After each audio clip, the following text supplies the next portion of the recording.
We're getting set for the first of three big supercars installed. It's the ITM Auckland Super Sprint. And a very special, a very exciting and a very emotional weekend here at Pukekohe is about to unfold. And it's a great start by Will Davison. And his teammate Anton De Pasquale runs with him. The pole sitter's gone back to third. Chaz Mostert next and a little bumper grind, and we've got trouble here for Slade. He got out of that. How did he get out of those handcuffs? Oh, miracle, man. Absolute miracle. That was unbelievable. I think James Courtney straightened him up. Unbelievable save. And we've got Courtney with trouble as a result of the contact. So that thing's smoking pretty heavily at the moment.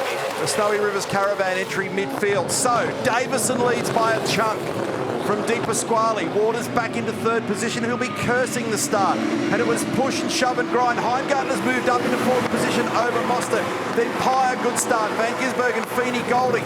Watch for the action at the hairpin. It's been lively historically. And Van Gisbergen hasn't been able to make ground.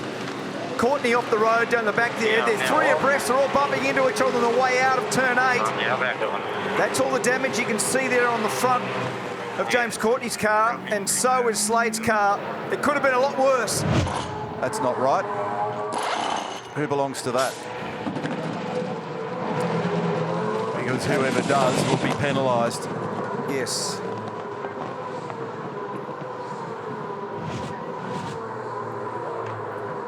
Oh, have a look at this. So contact at the front and the back with Brodie Kostecki and Jake Kostecki. That's a rear wheel coming off Jake Kostecki's car. So as you can see, the tradie entry now is dropped down on the left rear. So the left rear wheel is not on, hasn't been seated and located properly. He comes out, and bang, bang from both ends. And then there's the wheel that decides to run down pit lane by itself. So they'll be in strife. They will be in strife. Brodie Kostecki was mixed up in all that, and there's the stricken tradie entry with the left rear missing off it. Bryce. Oh, I thought there was something wrong with his car then. He turned into the last corner and went straight ahead. So I'm not sure whether it looked like he was going to go in the fence on the left-hand side. Just looking at my radio, trying to work out what the commentary was. I think he's got a power steered run, hasn't he? He just said on team radio that it froze in the middle of the corner. Oh, here we go. So both of the cars, they're caught, Shell V Power cars caught with effectively lap cars at the moment. So Cam Waters just trying to position the car around the outside of Anton. So this is critical. That's a jump. Yeah. That's the other way. Heimgartner, Brad Jones Racing's been able to jump them. It's highly significant. And they've been so fantastic when it comes to the Pertec pit stop competition. And have a look at this. So this just shakes things up at the top end of town. And Mostert's going to try and round up Waters down here at turn 1. Not much in it. You see how crossed up Cam was over the top of the curb. And he'll drive down the inside here to try and discourage Chaz, who's got his own set of problems when he looks in the rear vision mirror. Meantime, our race leader is coming into the pit lane together with Nick Percat. Control to all teams, control to all teams. A 15-second time penalty, car 99, pit limiter breach for a pit limiter breach. Brodie's weekend goes from bad to worst. So Brodie Kostecki with a pit lane speed violation. So a pit limiter violation, and so he cops the 15 seconds. In front of Feeney, just near Pye. Whoa! Oh, that's wild. It was 7.2 seconds to put 3 wheels and tyres on Shane Van Gisbergen. So sacrificing some stationary time to try and buy some more track speed and more grip. So he's come out in front of his teammate. Trouble for James Golding as Lee Holdsworth comes into the pit lane. Okay there, mate? Now this is a little blot on the copybook after what's been a very impressive run. Yeah. Did he do it on his own, or was he given some assistance? There's one car coming down to you, Trouble here for Macaulay Jones now as well. Front wheels are looking askew on that car. So we've got 12 to go. What's the story here? Why did this occur? So is this part of a bigger story, or has he done it on his own? But it looks like both are front, the left-hand front for sure. And will they bring the safety car out now? Because he's gone down through off the edge of the road. I reckon he's ended up in the fence. But But for Brad Jones Racing, I just said, don't cause a safety car. It's a blessing. For a safety car right now for Heimgartner, you make 1.7 seconds in one foul swoop. Safety car boards and flags. Safety car boards and flags. No, With the car stop, driver's right, turn 4. Yeah, so did I see Macca trying to manoeuvre it into the gap? I thought I saw the car moving.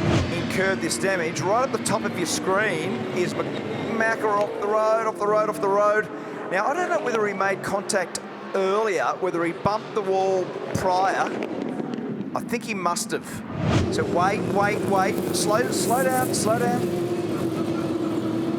And Green flag. That's the go. Go. Green flag. Now Andre's gone with him. So nice clean start for the two leaders. In fact, they've managed to get a little gap on Cam Waters, who in turn has pulled a little gap on Chaz Mostert. We're racing once more. It's all green out there. he's trying to get the run around the outside. You could not put a cigarette paper between those two cars at turn 10. Big pressure on Di Pasquale through the final corner.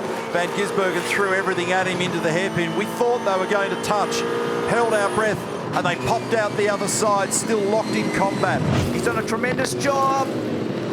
Van Gisbergen gets down there. He's able to push a little wide, a little bump on the way around. He's going to have to run around the outside at turn 10. Can he maintain that spot? He's parked there. He's on the inside now. Great driving by both parties. Beautiful manoeuvre, Van Gisbergen. The crowd erupts. You can hear the crowd on the hill. Great driving.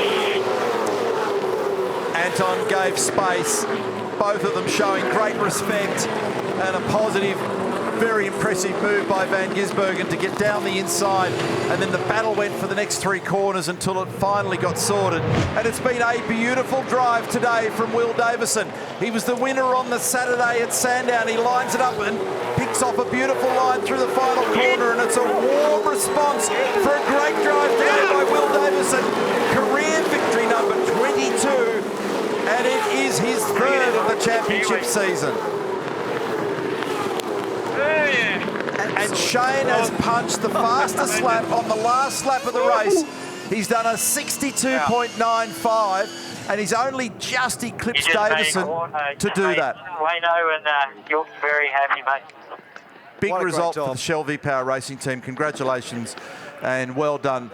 And impressive recovery in particular to do that off the back of the condensed field with the safety car with 7 odd laps to run there.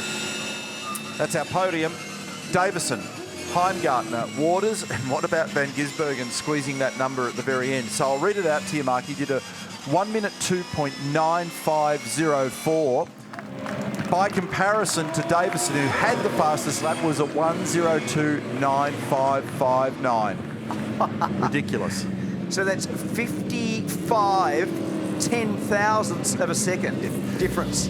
He's been a maestro picking up those bonus points, and a storming drive for him to come home in 5th place. He confirmed on the results there, 2.8 seconds behind. But Davison, the man of the moment, he's going to roll into Pertec victory lane with 100 points in the bank, and a nice way to start his weekend in pursuit of the Jason Richards Trophy. Heimgartner, Waters, Mostert, Van Gisbergen, followed by Di Pasquale, Feeney, Percat, Reynolds and Payau 10. And then looking further down the order, you can see Kostecki, Fullwood, LeBrock, Macaulay Jones unfortunately parked off to the side of the road, and Tim Slade also